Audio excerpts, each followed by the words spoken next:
பயந்தெல்லாம் ஓடல, பச்சை பொய்யே சொல்றாருங்க, ஃபேக்சுவல் எரர் சொல்றாருங்க ஆதவர்ஜுனா. உங்க அப்பா கைது செய்யும் பொழுது நீங்க ஓடுனீங்களே, அப்படியா ஓடுனாங்க? கலைஞர் கைது செய்யப்படும் பொழுது யார் ஓடினார்? திமுக வரலாறு தெரியுமா?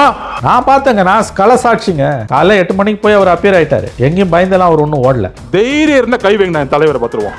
தைரியம் இருந்தா கை வைங்கடா. என்ன அதிகாரம் இருந்தா, போலீஸ் இருந்தா? இதெல்லாம் அவதூறுங்க.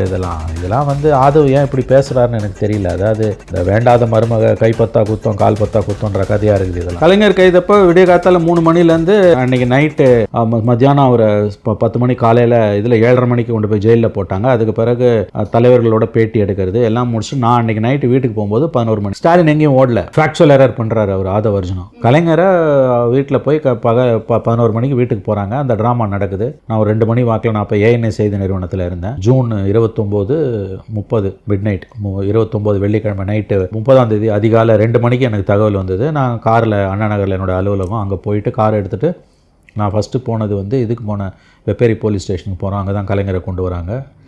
அதுக்கு பிறகு கமிஷன் ஆஃபீஸ் போகிறாங்க, மறுபடியும் வெப்பேரி கொண்டு வராங்க. அப்புறம் ஜட்ஜு வீட்டில் ப்ரொடியூஸ் பண்ணி அவரை போய் இதில் அப்போ சென்ட்ரல் ஜெயிலு ஜிஹெச் எதிர்க்க அங்கே கொண்டு போய் அவரை ரிமாண்ட் பண்ணுறாங்க. அப்போ தான் அவர் ஜெயில் வாசலில் அவர் தர்ணா பண்ணார். ஏன்னா எனக்கு ஜிஹெச் கூப்பிட்டு போவாங்க, மெடிக்கல் டெஸ்ட் பண்ணாமல் இது பண்ணக்கூடாது. அப்புறம் ஜிஹெச் கூப்பிட்டு போய் மெடிக்கல் டெஸ்ட் பண்ணி 10 மணிக்கு அவர் ஜெயிலில் போட்டாங்க. ஸ்டாலின் அவர்கள் அவருடைய வீட்டில் வந்து அப்போ அவர் வீடு எங்கே, ஸ்டாலினுடைய வீடு எங்கே இருந்ததுன்னா வேளச்சேரியில் இருந்தது.